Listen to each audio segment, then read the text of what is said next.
Hello, welcome to the webinar. We're going to be addressing one of my favorite topics, and hopefully you'll pick up a few nuggets of information that'll be helpful for you. But this webinar is going to be focused on empathy for the investor. I remember one of my favorite bands growing up was the Rolling Stones, and they had a song, Sympathy for the Devil. Some people sort of think of investors like maybe they're not angels, they may be more like the devil, but I don't think that way. I mean, if you want somebody to give you money and provide funding to help you achieve the dream, then what this webinar is about is having empathy for that person or that organization. I'm Brad Furber. I'm a founder of Aery Advisors, which is a firm that is focused on helping founders and funders do more deals faster. And my background and experience is I got trained as a corporate securities lawyer, spent a long time in the trenches structuring deals, startups, emerging growth, IPOs, M&A. I left the law for a while and became an entrepreneur and a co-founder of several ventures, including acting as CEO of one that got fairly large before we sold it. And then since then, I've been living in various jurisdictions, again, advising. I ran an innovation center at a large research-intensive uni. And now I'm trying to bring basically the knowledge and experience that I've collected and package it up and provide that as a give back to the ecosystem. And that's what this webinar is all about, is trying to bring some of that knowledge and experience and insights to help people like you essentially do more deals faster. The way that we're going to present the information today, it's pretty simple. It's about the who, it's about the what, and it's about the where. When I say the who in terms of who is your ideal source of funding, because that's what's key. And there's lots of different fish in the sea. There's lots of different individuals, organizations. So the challenge that you have is to figure out who has the kind of capital on the terms that you're willing to provide. And how do you structure this in a way that will be attractive to them? Because empathy for the investor means you have to think about what are their wants or what are their needs or even what are their requirements. That's the challenge. Now, the insight is that once you've identified the who, then you need to figure out, okay, what is it exactly that they're looking for? And then structure something that would fall within their sweet spot. Because everybody that does deals has a sweet spot. You know, they have a certain deal parameter. And if you're looking to entice them to do a deal with you, to provide funding, to help you achieve your dream, well, then you also have to give something. And what it is that you need to give them is something that falls within their appetite. What's the sweet spot? So, for example, let's assume that you're an early stage entrepreneur. You want to attract financing from angels, or friends, family, and fools, and or angels. What is it that you're going to need to offer? Well, with friends, family, and fools, because they're your friends, maybe they like you, they're your family, maybe they love you, or they're fools, they don't really know what they're doing. You could probably offer things that maybe are not, quote, market. But when you start talking to more professional and seasoned, say, angel investors, people that do this, what you don't want to do is fall in a situation that you're offering one set of investors deal terms that are, fundamentally different than other investors. In the United States, where a lot of this venture funding knowledge and practices come from over the last years, there's been a number of things that have developed where early stage, friends, family, fools, and angels will frequently invest in what are called SAFEs. Simple agreement for future equity. I'm not going to get into all the details of what it is or what it's not, but in a nutshell, it's a convertible security. It works like a warrant to invest in a future equity offering on deal terms to be determined in the future. Convertible debt, it's very similar in many ways, except it is true debt. Or, maybe in the market like we're in right now, investors are more inclined to say, want to do a price round. So it could be, say, Series Seed or some kind of junior preferred stock.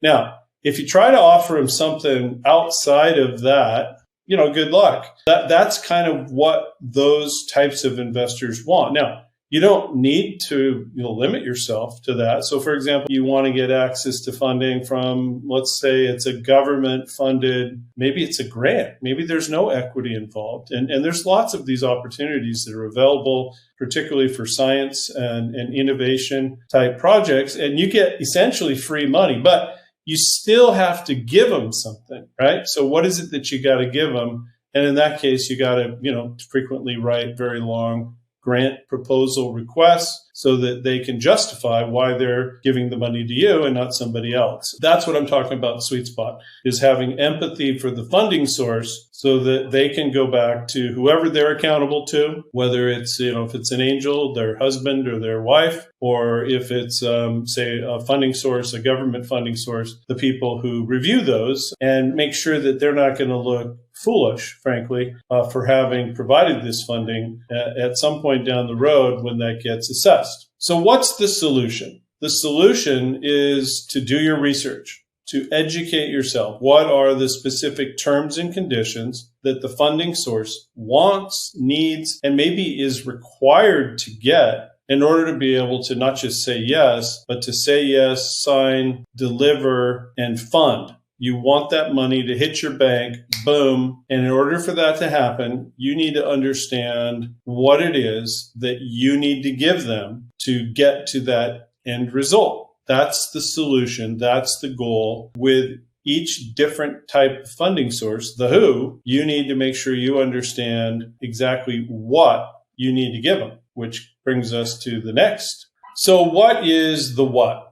The what is essentially creating something that's compelling, a compelling offer. And by that, I mean something that's attractive. Do you have the right deal terms? Is it within the ballpark range? Is it within market? And for any deal, there's a little bit of a range. Do you have all the right terms and conditions that this investor needs, wants, needs, and or maybe requires? Have you packaged it up? Do you have, whatever it is, what's the valuation? Is it right? What about, is there preferences or liquidation preferences? Is there protective provisions? Is there anything about it that they need to have that have the ability to offer in order to make it fall within their sweet spot? Is it actionable? I mean, how hard are you going to make it for them to actually not just say, yes, I want to do it, but to be able to actually sign, deliver, and fund? And I deal with a lot of companies that are operating internationally. And so they may be incorporated in one jurisdiction, but they're trying to raise capital from investors in another jurisdiction. So you might have to translate documents from one language to another. And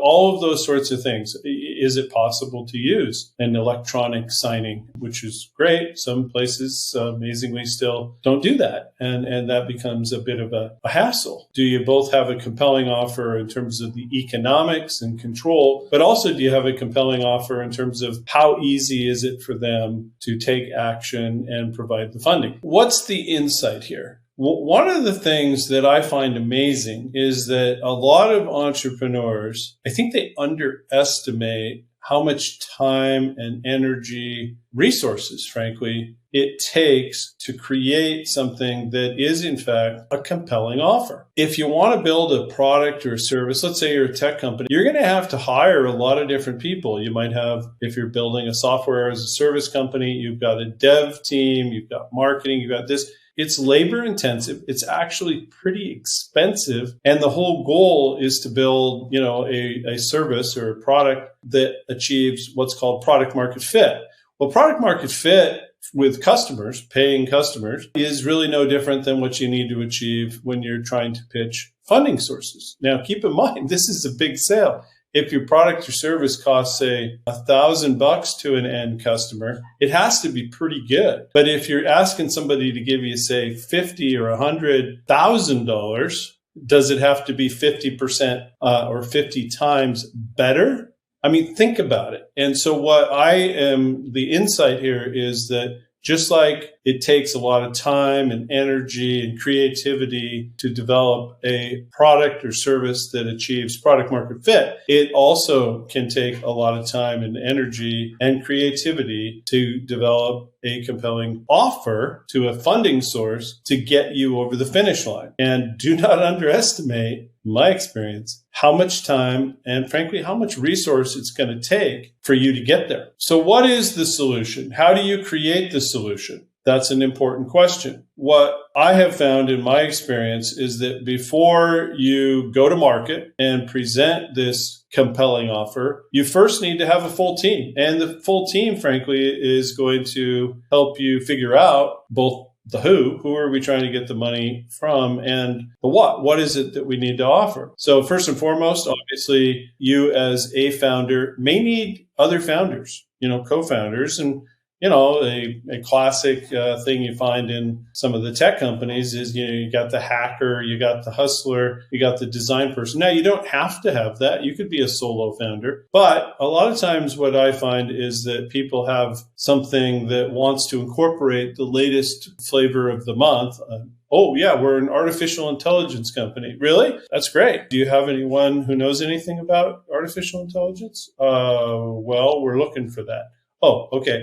So you got to make sure your team is full. Do you have the right advisor or advisors? A lot of companies, they can't rely on just one advisor. They may need several directors. Are you a company that has one director, or do you have, say, two or three? Crucially, particularly if you're offering something that requires compliance with securities laws in one or more jurisdictions, do you have competent corporate securities lawyers? Are you a company that is an innovator? And if so, then you need some kind of intellectual property protection. And do you have the right legal team in place? What about your financials and your financial model? Do you have financial statements? If so, do you have outside accountants who are helping you? Part-time CFO, somebody like that. Increasingly in the modern age, in order to build brand, influencers and influencer marketing, it's becoming a big thing. Do you have anyone on your team that can help engage with that audience? And lastly, some companies believe that having some kind of a organizational psychologist or somebody like that can be helpful, because frankly, startups are hard and there's a lot of stress. Making sure that the team is clicking and optimizing the interpersonal relationships and making sure nobody's getting burned out and trying to get the best out of everyone. That's important. So that's the team that ideally you would have in place. You may not have a complete team, but if you don't have a complete team, you should know that you don't and frankly start to address it. So that's the what. What is it that it takes to create a compelling offer? Well, before you go to market, it would be best practice. It's in your best interest to try and get as many of those team members on board and pulling on the rope, whatever the analogy is, everybody's rowing. It's a 8-man crew or whatever. Get it going and with the full team before you go to market, if you can. If you can't, get as many of those people in place as possible because it'll dramatically improve your effectiveness. So now we get into the where. We've already talked about the who, we've talked about the what, but what about the where? What does a where really mean? Where means, where am I going to go to market this particular compelling offer with a view towards maximizing my probability of success? How can I improve the top end of the funnel? Because really at the end of the day, this is about essentially funnel marketing. How can I present this offer to the largest possible market of folks who meet my criteria? That's the challenge. How do I do it? The insight is, not surprisingly, that you want to go where those people live, work, play, meet, and engage. Another way of putting this is you want to fish where the fish are. And it really is a bit like going fishing. I love to go fishing. What I've found in my own experience is that if I go to the place where I know that there are the kind of fish that I want to catch, and I have the right kit, that is to say, I have the right rod and reel, I have the right lure, or if you're a bait fisherman, bait, that you can go and you present this, and then you make sure that you're there when they're there and when they're feeding, right? It may be that you go for, let's stick to fishing, to a particular river, and the fishing is great in the morning, but not so great at, say, 2 p.m. Are you there at the right time? Are you there when the tide is high? This is the key, is how do you know where to go to market? Getting beyond just the fishing analogy, it's like, okay, if I'm living in, say, one jurisdiction and I know that the kind of funding sources that I want and need are in a different jurisdiction, how am I going to present this opportunity to them? And in the old days, it probably did require that you would get in the car or get on a plane or a train or however you want to get there and just go and present. I think that's changed a lot in the last, say, 10 years or so. And we'll talk a little bit about, different places and different marketplaces where you can find the source of capital that you're looking for. What is the solution here? You need to build Effectively, you need to build a funnel. You need to build a spreadsheet, or you need to have a CRM system, or you need to have some kind of a presence within, say, a portal where you can present your offer to the largest pool of prospects who are interested in funding companies that are at your stage, in your industry, and in your geography. And if you know what you're doing here, you need to present them with an offer that you believe is currently market in order to help them essentially sort through all the available opportunities to determine which ones are the right fit. That's the solution. Again, there's lots of different types of funding and different types of funders. But if you're, for example, looking for early stage, pre-seed, maybe it's angel money, where do you find these people? There are, lots of communities that have local angel associations. You would want to make sure that you understand how they operate. And if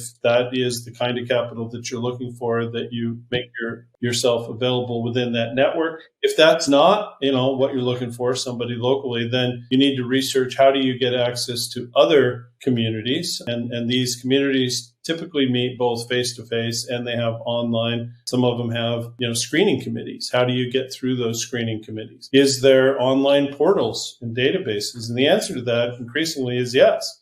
In fact, one that we work with as, a new channel partner essentially has already pre-vetted accredited investors in multiple jurisdictions. And they've built a system where you can upload a lot of these documents and then use artificial intelligence to try and find folks that meet your criteria using filtering technology, and also likewise reveal your opportunity to funding sources that are looking for companies at your stage, in your industry, and in your geography. So it's a bit of a matchmaking type of a system. There's lots of those sorts of things, but make no mistake, it requires a lot of effort, a lot of creativity. Social media is another way to do it, whether it's trying to contact people through, say, LinkedIn or through X or through, who knows, there's a number of different ways you can do it. It's not easy. It's not something you delegate to an intern. This is something where you're trying to engage the funding source and make your opportunity of interest. So you need to participate. It's a lot of work, but you do ultimately, if you want success, you're going to need to fish where the fish are. So first and foremost, where are the fish? Where are the funding sources that you want? Where do they live? Where do they work? Where do they play? Where do they engage? That's where you want to be. That's how it's done.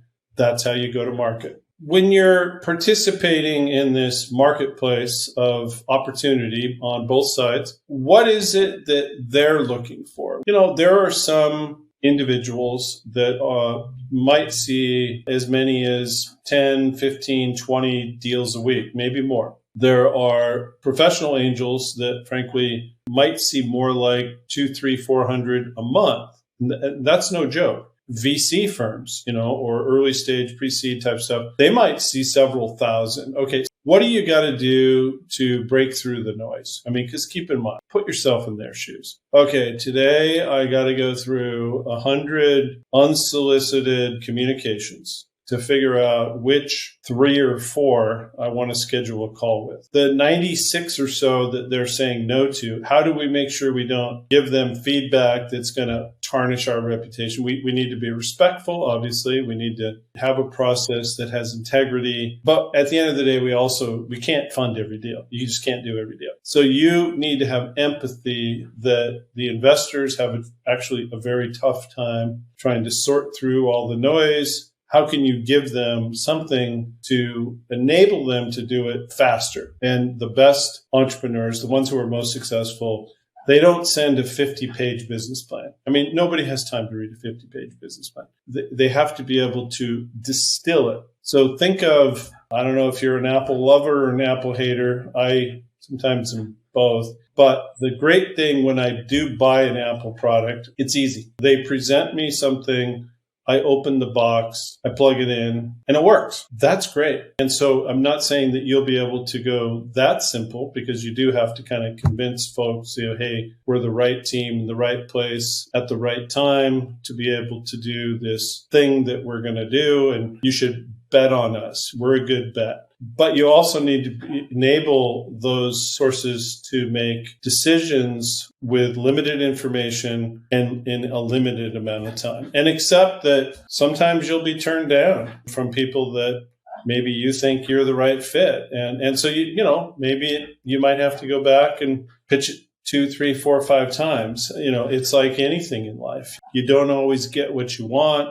But if you try, sometimes you get what you need. I love that song. It's so true. I've always resonated with that idea. And so shoot for your ideal funding sources. If you can get it, great, good for you. But even if you don't, you might find somebody that is good enough. I'm not talking about settling here. I'm talking about just moving forward, moving forward with the folks that want to work with you, that can work with you and will work with you right now, because they have the funding, they have the mindset, and they have the authority, not to mention the bank, the capital, to be able to do what you need to do now. That's crucial. And timing is something where, you might meet somebody next week that 2 months ago couldn't do a deal, or 2 months from now won't be able to do. But right now, timing's right. And so I would just say going to market, participating in that market, just getting up every day and giving it your best shot. I sometimes get asked, how many prospects am I going to have to pitch this to before somebody's going to say yes? And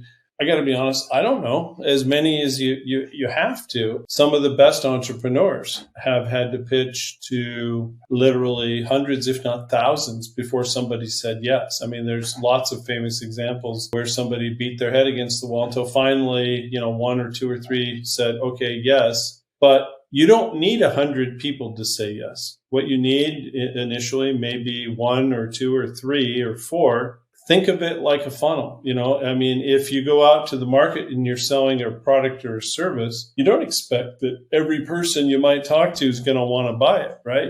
There's a sales process. There's a sales pipeline. There's a sales cycle, and fundraising is no different. So you must be prepared, in my experience, to commit a lot of time, a lot of energy, and frankly, a lot of resource. And when I say resource, I mean money. It literally takes money to raise money. Why? Because the people who know how to do it and can keep you out of jail, they charge a lot of money. So the whole team, the people that you need, they aren't doing this for free. At least not usually, they're not. So you're going to need to talk to a lot of folks, and you're going to need to do it in a way that complies with law. You might need to talk to, again, it really depends on the kind of offer in the jurisdictions where you're offering it, but you might need to offer this and meet with literally hundreds of folks before you get your first yes. Now, you might not, hopefully you're not. But I will say this, when I meet entrepreneurs and they feel dejected, I've tried and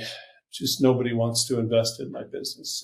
And I've had conversations literally where I said, that's too bad. How many have you talked to? And I remember, this was a pretty good company. And the founder told me, I think I've talked to 5. And this was somebody who was in a jurisdiction, a country that frankly doesn't have much of a venture capital industry. So I think he might have pitched it to the 3 or 4 local VCs, and they all said no. I was like, well, that's it? I mean, you're doing business. You have customers overseas. You have customers in America. You have customers in Western Europe. They're buying your product. If you can sell your product in a foreign jurisdiction, you could probably sell your investment proposal. It's possible. I'm just saying, if you say, oh, I've tried, I failed, I tried 5 times. I mean, that's just not enough. So now we're going to wrap it all up. It's actually pretty simple. If you are designing a fundraising strategy, I strongly encourage you to have empathy for the fundraising source, empathy for the investor. And keep in mind, it's quite simple.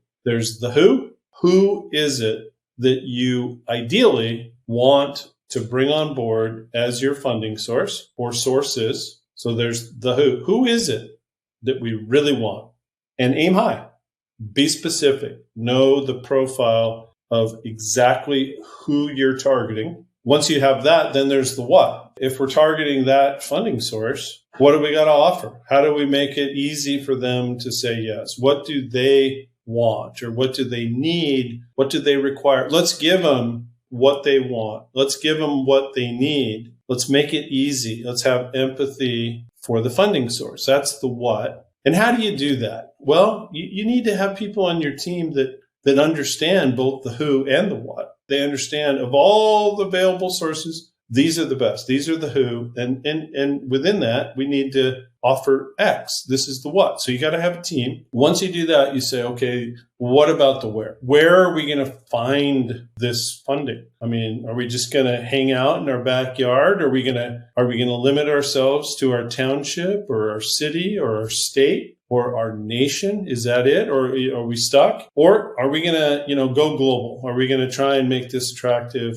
in some other jurisdiction? I mean, that's not an easy decision, but it's an important decision, because once you decide the who, the what, then the where will limit how big the funnel is. You want a little funnel or a big funnel? That's what this is all about. That's the process. And if you want to maximize your success, which is what this webinar is about, fundamentally, you need to know who, what, and where. And with respect to the where, make sure that you are willing to invest the time, the energy, and the resources that you need to blow up the funnel and be successful at presenting, marketing, selling, and ultimately closing, so that you can go on to the more important task, which is building your company. So we've come to the end of our webinar. We hope you've enjoyed it. Hope you learned something. If you're interested in contacting us, here's our contact information. We have a website with lots of free information, and we have information about ways that we work with founders, funders, with ecosystems, channel partners. What we're all about is helping founders, funders, and the ecosystem do more deals faster. And we appreciate your time. And good luck out there. It's difficult right now, but it's not impossible. And the best entrepreneurs and the best companies frequently do come alive and emerge in markets just like this. So it's still a great time to be an entrepreneur. We wish you all the best. Godspeed and take care.